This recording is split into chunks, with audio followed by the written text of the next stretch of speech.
Dhanik Bharat educational institutions inter IIT JEE NEET admission open.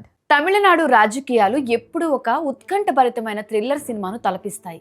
ఇప్పుడు ఆ political screen మీదకు సాక్షాత్తు ఓ సూపర్ స్టార్ ఎంట్రీ ఇచ్చాడు. ఆయనే దళపతి విజయ్. ఆయన స్థాపించిన కొత్త పార్టీ టీవీకే. మొబైల్ ఓపెన్ చేస్తే చాలు, ఎక్కడ చూసినా విజయ్ కటౌట్లు, ఫ్యాన్స్ అరుపులు, సోషల్ మీడియాలో బీభత్సమైన ట్రెండింగ్.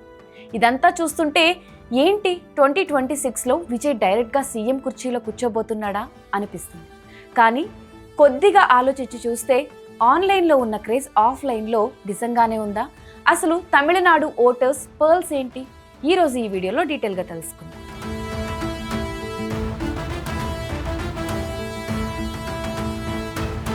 బయట కనిపిస్తున్న హంగామాకు పోలింగ్ బూత్ దగ్గర జరిగేదానికి చాలా తేడా ఉంటుంది.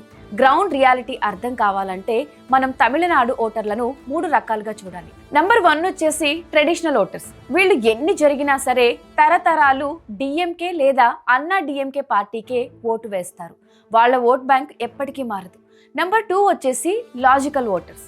వీళ్ళు చాలా తెలివైన వాళ్ళు. ఎవరి వల్ల మనకు మన రాష్ట్రానికి లాభం జరుగుతుందో అని ఆచితూచి ఓటు వేస్తారు. నెంబర్ 3 వచ్చేసి వీరాభిమానులు. వీళ్లకు లాజిక్స్తో పని లేదు. విజయ్ అంటే పిచ్చి కాబట్టి ఆయనే సీఎం అయిపోవాలి అని అనుకుంటారు.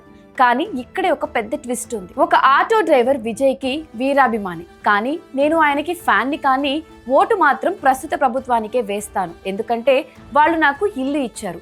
విజయ్కి ఇంకా రాజకీయ అనుభవం లేదు అని చెప్పాడు. అంటే సినిమా హీరోగా అభిమానించడం వేరు, రాష్ట్రాన్ని చేతిలో పెట్టుకోవడం వేరు అని జనాల్లో క్లియర్గా ఉన్నారు. ఎన్నికల ముందు వస్తున్న సర్వేలు కొన్ని మైండ్ బ్లాక్ చేసే నిజాలను చెప్తున్నాయి. చాలా వరకు సర్వేలు ప్రస్తుత అధికార డిఎంకే పార్టీకే ఎడ్జిస్తున్నాయి. ప్రజల్లో ప్రస్తుత ప్రభుత్వం మీద కోపం లేదా? ఖచ్చితంగా ఉంది. కరెంటు బిల్లులు పెంపు లాంటి సమస్యలు ఉన్నాయి. అయినా కూడా డిఎంకే ఎందుకు ముందుంది? దీనికి 2 కారణాలు ఉన్నాయి. నెంబర్ 1 వచ్చేసి మ్యాథమెటికల్ అడ్వాంటేజ్. డిఎంకే పార్టీ మిగతా చిన్న పార్టీలతో కలిసి ఒక గట్టి కూటమి కట్టింది. కానీ ప్రతిపక్షాలు మాత్రం అన్నా డిఎంకే, బీజేపీ, టీవీకే అంటూ విడిపోయారు. దీనివల్ల ప్రభుత్వ వ్యతిరేక ఓటు అంతా చీలిపోయి చివరకు లాభం డిఎంకేకే వెళ్తోంది. నెంబర్ 2 వచ్చేసి ఉచిత పథకాలు. మహిళలకు నెలకు 1000 రూపాయలు, బస్సుల్లో ఉచిత ప్రయాణం లాంటి పథకాలు గ్రామాల్లో డిఎంకేకు చాలా స్ట్రాంగ్ ఓట్ బ్యాంకును క్రియేట్ చేశాయి.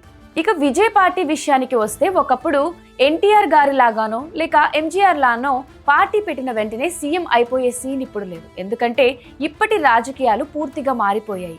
ఎన్నికల్లో గెలవాలంటే క్యాడర్ చాలా ముఖ్యం. బూత్ స్థాయిలో జనాలను పోలింగ్ కేంద్రం వరకు తీసుకువచ్చే పగడ్బందీ వ్యవస్థ ఉండాలి. అది విజయ్ పార్టీకి ఇంకా రాలేదు. అందుకే కమల్ హాసన్, ప్రకాష్ రాజ్ లాంటి సీనియర్ స్టార్లు విజయ్ను గట్టిగా ప్రశ్నిస్తున్నారు. సినిమా వేరు, రియాలిటీ వేరు. సినిమాలో సీఎం అయిపోతే విజిల్స్ వేస్తాం, కానీ నిజంగా దేశాన్ని నడపడం అంటే అంత తేలిక కాదు అని ప్రకాష్ రాజ్ డైరెక్ట్ గానే విమర్శించారు. சினிமா மாடல்னு ஒன்று இருக்கு. ஒரே சினிமாவில் காசை சம்பாதிச்சிடலாம்ப்பா, பெரிய ஹீரோ ஆயிடலாம், ஸ்டார் ஆயிடலாம். சினிமாவில் ஓகே. ஒரு சினிமாக்குள்ள நீ டாக்டர் ஆகலாம், இன்ஜினியர் ஆகலாம், முதல்வர் கூட ஆகலாம். அரசியல் அப்படியே முதல்வர் ஆயிடுயா நீ.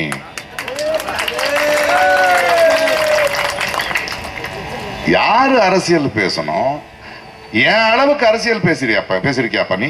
ఫైనల్ గా అసలు కథ ఏంటంటే విజయ్ పార్టీ టీవీకే ఈ ఎన్నికల్లో గెలిచి ప్రభుత్వాన్ని ఏర్పాటు చేయడం ప్రాక్టికల్ గా చాలా కష్టం. కానీ ఆయన ఒక కింగ్ మేకర్ అయ్యే ఛాన్స్ మాత్రం పక్కాగా ఉంది. సర్వేల ప్రకారం 60 స్థానాల్లో చాలా టైట్ ఫైట్ జరగబోతుంది.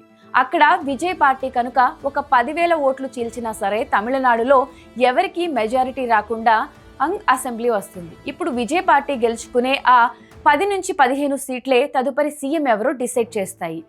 రాజకీయాల్లో క్రేజ్ ఒక్కటే సరిపోదు, వ్యూహం కూడా ఉండాలి. మరి విజయ్ ఈ రాజకీయ చదరంగంలో ఎలా నెగ్గుకొస్తాడో చూడాలి.